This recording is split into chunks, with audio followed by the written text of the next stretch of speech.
Hi, I'm Lou with another episode of My Car Story. And today I'm with Frank Troost. Frank, good to see you. Good to see you. Always a pleasure seeing Frank because you're going to see an amazing Chrysler product. And today is no exception, leaving a historical legacy. I love this car. You've got the floating headlights, the tail lights that look like they are lanterns on your garage. Frank, what did we bring today? This is a 1961 Imperial Convertible. This one in your collection, you have many that I love, but this one is just top notch. How long have you had this one? About maybe 15, 18 years. Now, why this car out of all the cars in the world? Well, I think that I don't think there was anything that showed the excess of the 50s and early 60s more than the Imperial models. It was all about style, and Virgil Exner was working with Chrysler by then for about 4 or 5 years, and this was his last big design. The crown and he jewel. was strictly went over the top with it. Let's see over the top. With no further ado, we'll take you to the Imperial Convertible. Now, let me just stand back and let you take that in for a moment. This car, when you see it, and even in this video, it's so memorable because once you see these headlights, there was never anything like this that I'm aware of. I mean, the idea that I have been told was the design of the car was to be a throwback of the classic era, and on the classic era cars, the headlights and taillights were freestanding. Right, back and in the that's 30s just or what something. They did. That's exactly what they did. So it was certainly unlike any other car that was offered by any maker, and I have to assume he got his inspiration from looking at those cars of the 30s. Even the turn signal up here, and even this piece right here, this front fender where the bumper sticks out. If you would see one of these cars with those the headlights off of them and those big cavities in front, it's rather scary looking. I was just kind of curious too how you clean the bugs behind those lights if that was the case. I'm not a big cleaner. I mean, I drive all these cars. This one I drove to Auburn, Indiana last year for the Labor Day show, and I had it down at their car show in the downtown square at Auburn, and it attracted a lot of attention. Actually, just yesterday, I finally got around to getting the bugs off the grill from the trip. Okay. Well, it looks. I mean, even the script. They very, very high style. You can see it's got like a brass or gold background to the chrome letters, and they've stuck that eagle all over the car. So over the top. Let me stand back from it. And again, if you look at the rear quarter too, you'll see another stylized eagle on the rear fender. The trim on the side of this car, by the way, it's all chrome-plated pot metal. So when you have to redo those pieces, very expensive. The next year they went to use stainless on the side as a less expensive alternative. Let's step back from it for one moment. I want to see if I can get it all in. So it's about 19 feet long. Keep coming back with me. People refer to this, they'll say, well, what a boat. Well, the fact of the matter is, cars of that era were this size. If you bought a Chevrolet, it might have been 12 inches shorter. But also people then, most people didn't have 2 cars. They had to have a car that that they could put 6 people in. You have so this you can put 6 people in, and up to 6 in the trunk, as we discussed.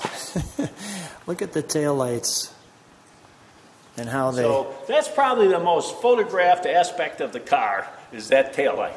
If I take it to a show or something, someone's got a camera. That's what they're taking a picture of. What you see on the back, they called that I think it was the flight sweep rear deck. So it was an option, and it's made to resemble spare tire. People will ask me sometime, well, is the spare tire underneath there? And, well, no, it's not. It'd make the trunk lid a little heavy to pick up. So it was all about style. Let me just stand back with you for a second. So when you're driving, I want to feature the car and then I want to talk to you for just a second. What's the reaction when you're driving this car? What's people's reaction when you're driving past them? Well, you can see them looking and pointing and then getting their phones out to try to take a picture of it. So I hope I don't cause an accident someday with it because of that. Okay. You know, this car, only 423 of these were sold. They would have loved to sell more, but that's all they could find buyers for. I would believe this is the lowest production convertible of any maker model post World War II. And speaking of model, we have a 1/18th version exactly of this car. Yeah, you can imagine my surprise when someone came out with a model of it. You know, you're doing a model of a car that 423 were produced. I can't imagine there would be huge demand, but that's what they did. I guess they've pretty much gone through all the common cars, making models of them. So they came out with the 61. They actually, too, make that model in different colors. The first one that came out, though, was white with a red interior, exactly like my car. And here we're showing some of the different models. I want to feature this just because it has all the stats. This particular car has just about all the options. It was originally in such poor repair that it was traded for a television set. This goes back about 20 years, yeah, and then a gentleman bought it that was an airline mechanic, and it was his project to restore it and do it authentically and have it like new. So we got a couple of parts cars and used those, and he completed it probably 20 years ago. And it's held up very, very well. He did an excellent job on the mechanical work on it. One thing that's often intrigued me is where he found a new old stock steering wheel, but he did. So they would advertise this car as America's most carefully built car. I think one reason it was carefully built, they didn't have many to build. So they did take quite a bit of care in the assembly and finish. So you're looking in the brochure. That was the custom. That was the base model car. It didn't come with a lot of the options. When you went up to the Crown, the next one up, you got power windows, six-way power seat, and leather trim on those with cloth interiors, or you could get all leather. It's just amazing. So you're probably aware that all those illustrations are artist renderings. They never used to use photographs in early car brochures. They certainly could have used photographs, but they can artificially enhance the images when they have an illustrator doing it. And later they were able to do that with their cameras to accentuate the looks, lower them, lengthen them. And then the car makers switched over to using actual photographs. So that was the top of the line, the 61 LeBaron. I have a car just like that. That car they sold about 1,000 of.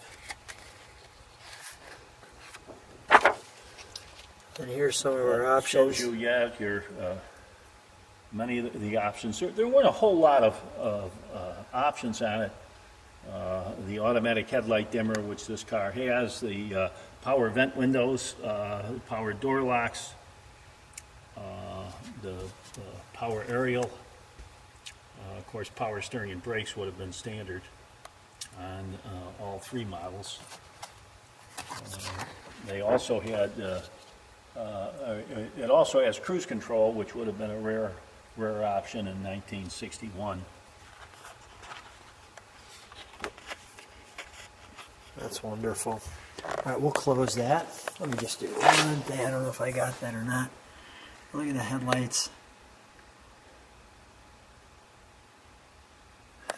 So you see something in the trunk you don't see in cars anymore, and that's a full-size spare tire. Yeah, full-size. Lately, you get nothing. No miniature spare, nothing. Can of a tire inflator, which isn't going to do you much good, a tire you've had a blowout on. Right. All right, may I open it? Sure. Thank you. So, when the door weighs a ton, let me just feature that door. That's the original door panel, by the way. I think it's been dyed at some point, but otherwise, it's got those heat embossed ribs. Usually when they restore them, they'll just put some stitching there, but that's how they did it originally. Let me show that. And they, you know, these cars used to have vent windows, and of course there was always an upgrade on everything. So as an upgrade, they had power-operated vent windows. Nice. I mean, if it was just so difficult, you couldn't push that little piece of glass. They had an optional motor that would do it for you. That's pretty good. And it's didn't see that coming. It's got a power door locks too. I always kind of wondered about that on a two-door. You know, do you really need power door locks? But now, does this seat swivel? It does. The first Chrysler swivel seats were automatic. You open the door, it automatically swiveled out, and then when you went to close the door, it automatically went back. Well, that was a nice feature, and they probably worked for 2 or 3 months before they broke. So then they eliminated the automatic feature, and you had to lift that little lever to swing the seat out.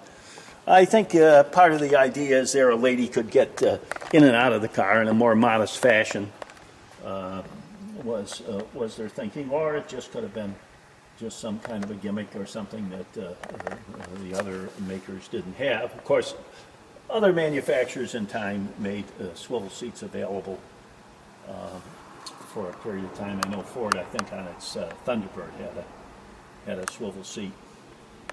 So I think some of the middle 70s Hearst, the Oldsmobiles had a few of them too.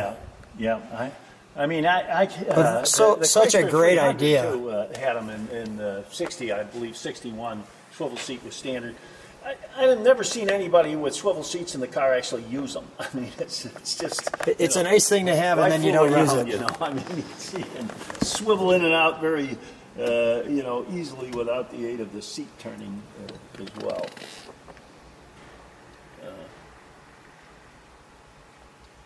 Great dashboard. Instrumentation is fantastic. So this car, as I mentioned, was made from a total of 3 other cars. So I got an extra 3 dashes and 6 headlights and all sorts of extra parts. But I don't probably won't end up needing them anytime soon. Let's take a look. I see the headlight dimmer there. Yes, that's right. Electronic eye, I think they called it. And the vents for the front. Let's take a look under the hood, shall we? Okay.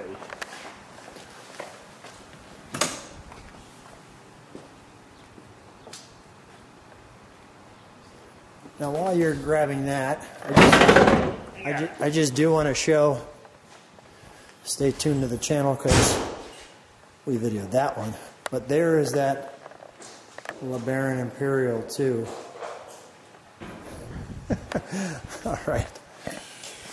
So if you're looking around for Imperials of this era, you're going to look a long way to find them, because in the late 60s and early 70s, the Imperial was the car of choice for demolition derby racers. Really? It outperformed everything else. And I remember taking my kids demolition derby races in the 70s, and they were all Imperials. Finally, they banned Imperials from demolition derby races. They were too efficient. You couldn't have ambulances. You know, or no ambulance or Imperials. Yes, that's correct. Or hearses. They don't want any hearses either, because too long, too big, they felt too heavy. They had an unfair advantage. Another thing, now, is there a fender tag? The last one had one here. Oh, there it is. Well, I see it. It's up there in the they corner. move them around. I found it. So this car really hasn't been touched under the hood for since it was restored 20 years ago. You have one, two, yeah, that's got 3 horns as well. 3. Yep, Look it's at the got horn down there. that big trumpet horn underneath to give you that ocean liner sound. We're going to listen to that ocean liner sound. It does get people's attention when you honk that horn. You can see there, that's the cruise control. It says which was their name for it was autopilot.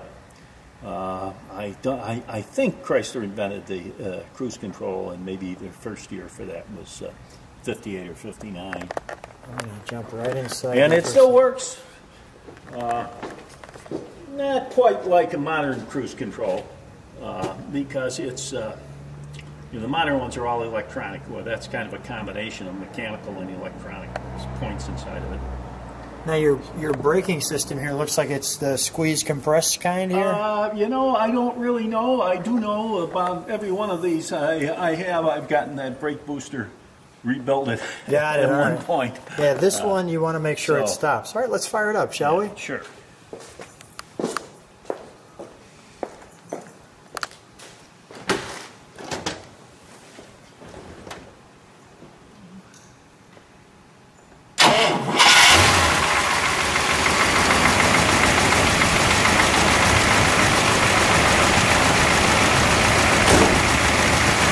So smooth.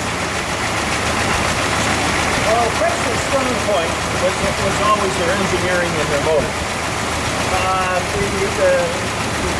The body work, not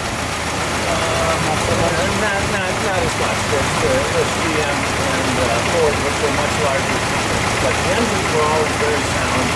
In the era of people that traveled salesmen, that did a lot of driving on the road, they preferred Chrysler products for their superior handling and performance on the highway.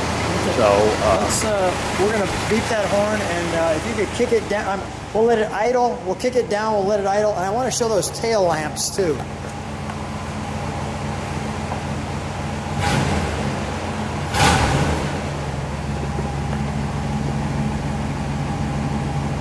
Can you step on the brakes for just a second, Frank? Oh, that's glorious. Give it 1 rev, please. So powerful, quiet, and smooth all at the same time. Let's hit that horn for a moment. Do we need it to be on to hit the horn? No.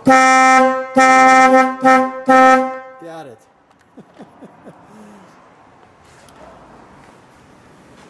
Actually, in 1960, they advertised the Imperial motor to be the most powerful automobile engine in the world. Is that right? And of course, 61 was the same engine. I think they were not so much advertising the horsepower, which was probably about 350, but the torque. So the motor had a lot of low-end torque, which is, I guess, one of the reasons, too, that contributed to its success on the demolition derby track. Got it. Frank, real treat. If people like what they see, subscribe to the channel, hit the bell besides that so you can see all the videos. Thanks so much for sharing this amazing car. I've been looking forward to it for a long time. Thanks for being with us on My Car Story. My pleasure.